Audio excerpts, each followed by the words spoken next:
إلى استمرارية الكرة الماضية بدون أهداف. عزيزي المشاهد للأمام، جميل حتى الآن أداء فريق ريال بيتس بالفعل. كرة في المكان السليم عن طريق كاسترو، هذه خطيرة. أوه جول جول، يتقدم ريال بيتس. نعم ريال بيتس يتقدم بعد خطأ فظيع، خطأ حارس المرمى كيلور نافاس. هو عمل الصعب ولكنه سقط في الامتحان السهل. يسجل هنا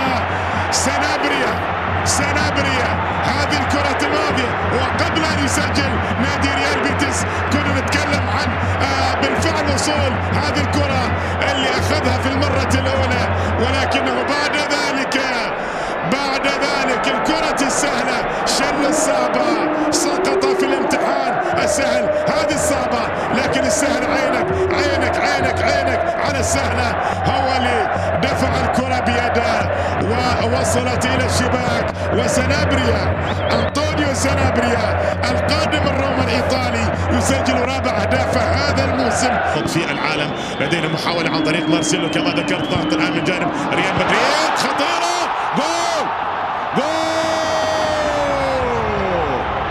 سيد الأهداف في مدريد.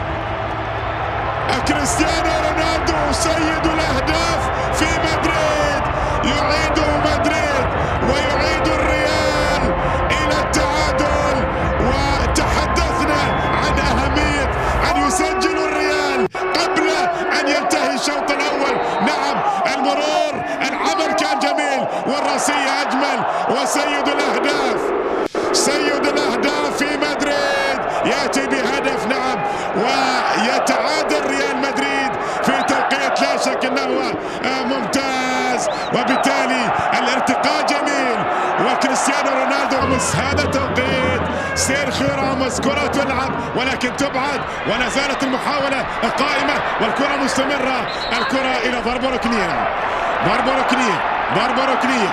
يا له من ضغط رهيب ويا له من استبسال كبير من جانب لاعبي نادي ريال بيتس، متعادلين في البرنابيو ويلعبون المباراة ناقصين طبعا بعد حالة الطرد التي حدثت على بيتشيني الإيطالي. كرة من ضربة ركنية تأتي عالية، الله، هو راموس مرة أخرى. راموس يصنع الفرح عند كل مدريدي مرة أخرى. سيرخيو راموس يصنع الفرح ويغير الحال ويبدل الأحوال ويأتي بالخبر السعيد لريال مدريد. هذا مدافع عن 1000 مهاجم في كرة القدم. اي والله انت مهاجم، انت مدافع عن 1000 مهاجم يسجل الاهداف، ينقل ريال مدريد من حال الى حال ويغير الاوضاع. وكيف كان الريال وكيف اصبح الان ريال مدريد يتقدم بالهدف الثاني بعد كرة اخرى، بعد راسية اخرى، وقبل ان ياتي الهدف بثواني كنا نتكلم عن هذا التوقيت سيرخيو راموس يسجل بالفعل.